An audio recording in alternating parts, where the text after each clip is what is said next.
welcome back to my channel. In today's video, we are going to try out this Winsor & Newton landscape pocket set, and this was sent to me by the local distributor here in the Philippines, and the name of the company is IFX, and they sent this set for me to try.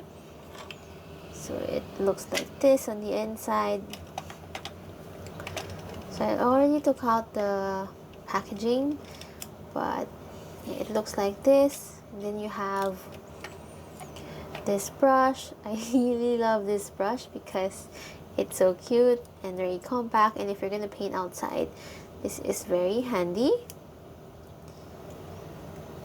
Now let's use this paper, Arches. This is 185 GSM, so this is the thinner paper, and this specific set is sold here in the Philippines. It's been repackaged by the distributor.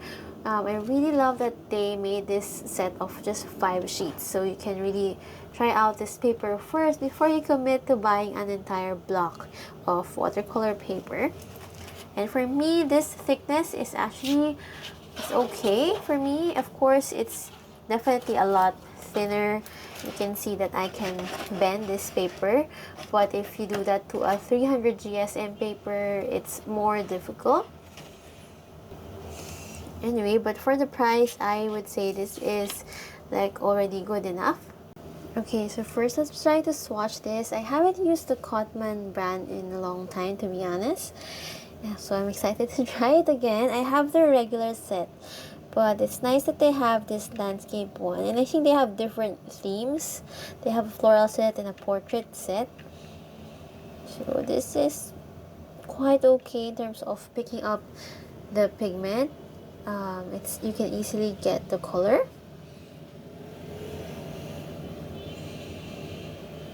Ew. So it's actually more pigmented than what I remembered. Let's try this one. So you can see I added like drops of water, and that is to make these paints moist. So you can do that maybe just a few minutes before you start to soften the paint and make it easier to pick up the pigment.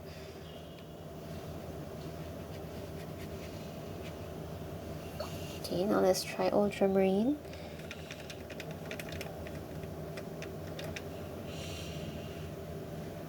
It's actually pretty good. I remember my old Cotman being just a little faint in color.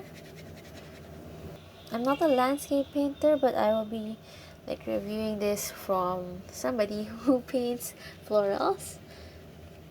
Okay, let's try to grab some more of that sap green.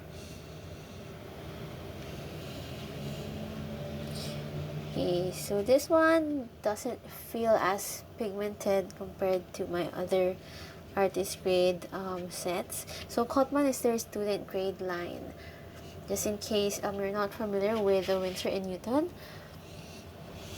Now let's grab yellow ochre. Okay, so it's nice and thick and creamy. And then you have raw umber.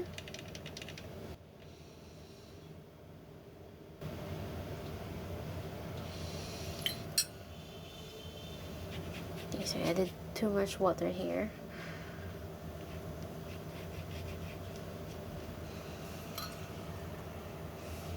Next, let's grab burnt sienna. Burnt sienna is also one of my favorite colors that I add to my pinks. So it's a nice bright color here. Let's try to grab some more.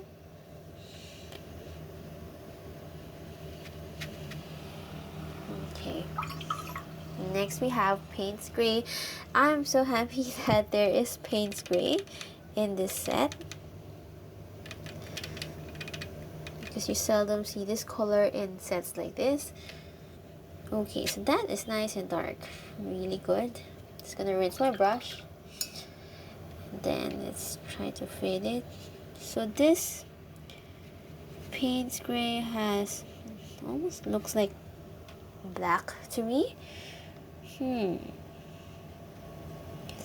From like other brands, Payne's gray it still has that bluish undertone. This one looks a bit black. And so now let's try to paint a simple landscape. It's not my specialty, but I guess we have to try it since it's a landscape set. I'm gonna use this as a reference for me. And then I just wet this area. So I'm gonna grab this ultramarine, and this mixing palette side looks good. You have a lot of space, and you also have extra pans that you can put here.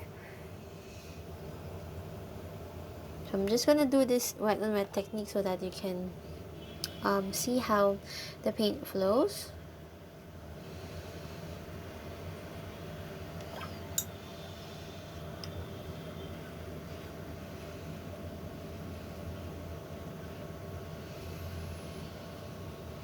Just gonna leave some of them just white. Maybe we can add a little bit of that Payne's gray.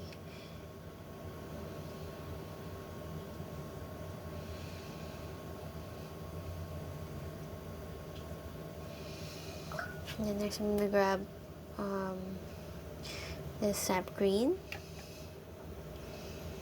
We add a little bit of that raw umber to sap green to make an earthy green color.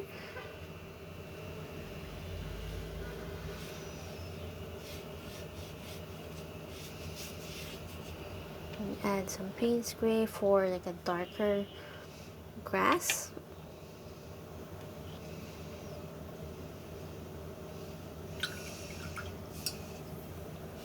I think I want to add some more green in this area.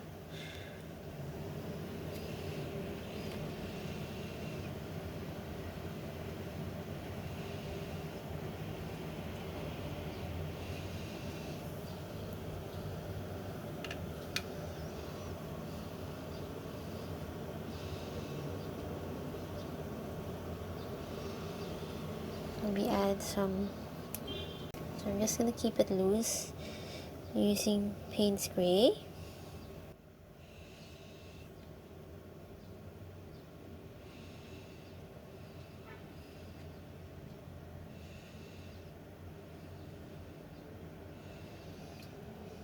And then we need like a trunk.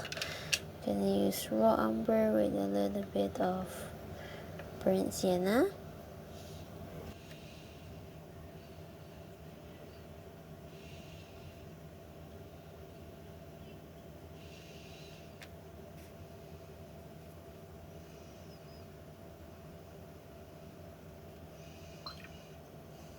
Okay, so I'm not sure what I'm doing here, but just gonna make it more abstract. I think you can add a little bit of yellow ochre.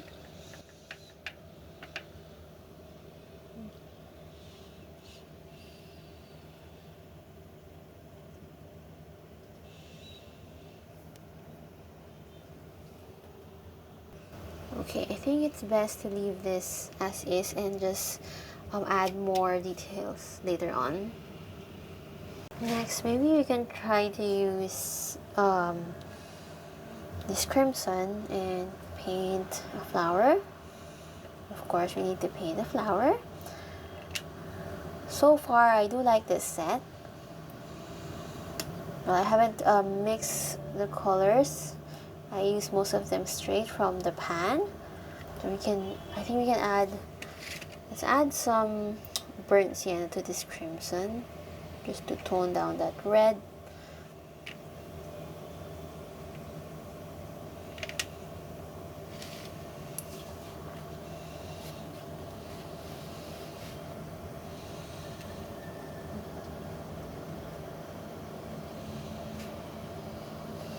I'm gonna try and paint a simple rose.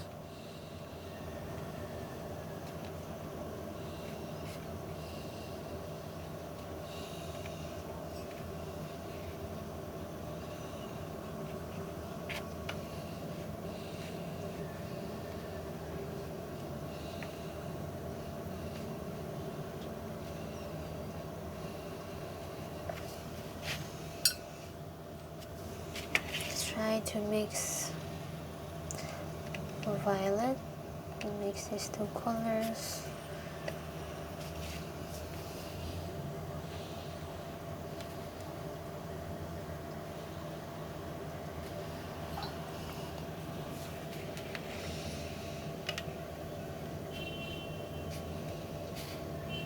So far, I feel like the colors are pigmented, but of course not all. Like sap green, I feel like sap green you can have a more pigmented sap green, but it's still good enough.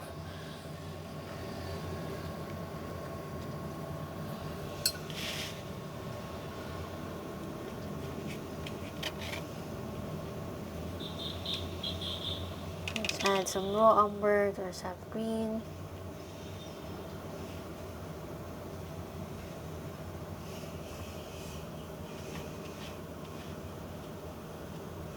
Add some paint spray. So I'm adding lots and lots of water just to observe how it flows on paper. And then let's observe what it will look like once this dries. Okay, how about we try and mix blue and this yellow, the cadmium yellow. Let's see if we'll get a nice green color. So it looks good.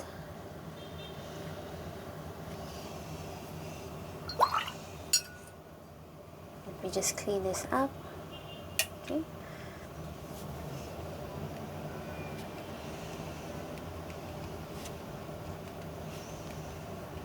I'm just gonna add some smaller fillers.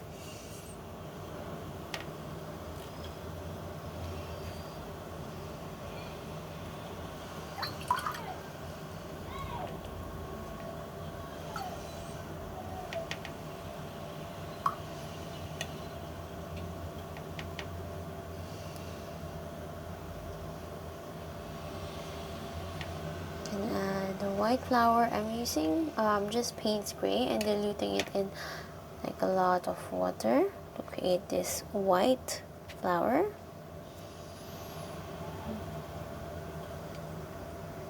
You can use some brown in the center. Next, let's just add a second layer. I'm gonna use this crimson.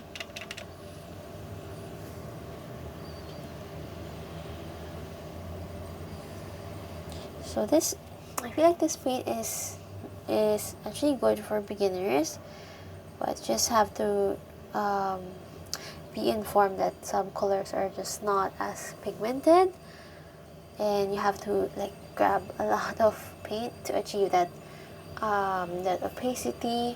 Okay, now I think we can try to check this.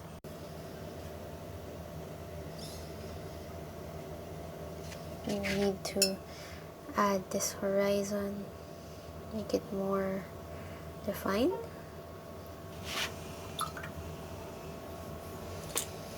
I do wish that they added burnt umber instead of raw umber. That's just me.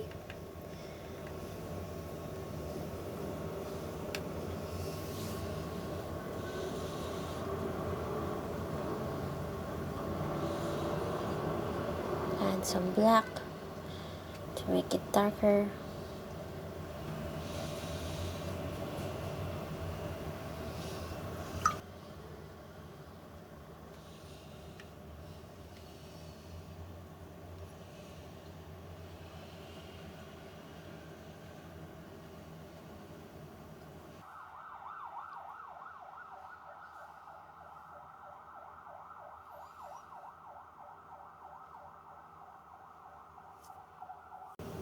Alright, so this one, it looks a little messed up. It looks muddy.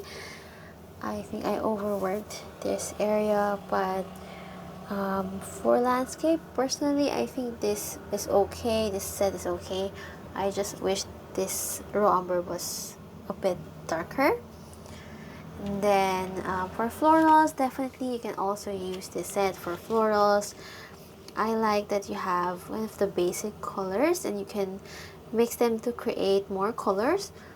So overall, if you're a beginner and you want to try out watercolor, I would recommend this if you're interested in landscapes or maybe in florals.